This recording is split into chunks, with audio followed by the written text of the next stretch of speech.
Hi, my name's Rachel Kyte and I'm the Group Vice President and Special Envoy for Climate Change. I'm standing on the shore of Ban Tre province in the Mekong Delta in Vietnam, and one of the first questions is, would I be able to stand here in a few months' time?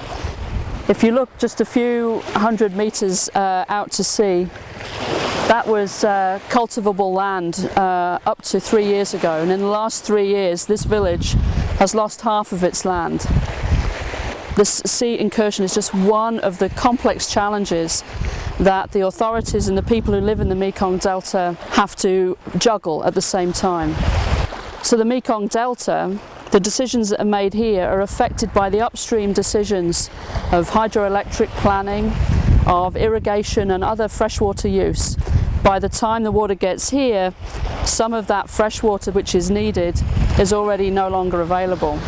That fresh water is even more important now because with saline intrusion, as salt water is moving up the rivers, so the traditional rice agriculture is threatened.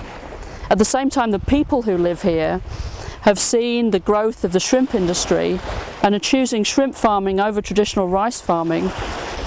The traditional sea defences are being challenged by sea level rise, and the saline intrusion means that there's massive investment needed in sluice gates across the Mekong Delta, and there needs to be a mixture of mangrove restoration and man-made sea defences in order to hold that saline intrusion back. There are millions of people who live here, and hundreds of thousands of people's livelihoods depend upon this balance between seawater and freshwater. What climate change is doing is intensifying the threat, as this incursion shows, and adding uncertainty to the complexity of the decision-making process. The role of the World Bank Group, together with the Dutch government and IFAD and many others, is to support a decision-making process under uncertainty in an area which is fragile, yet fertile, which for thousands and thousands and thousands of years so many people have depended upon, not just those who live here, but those who live upstream.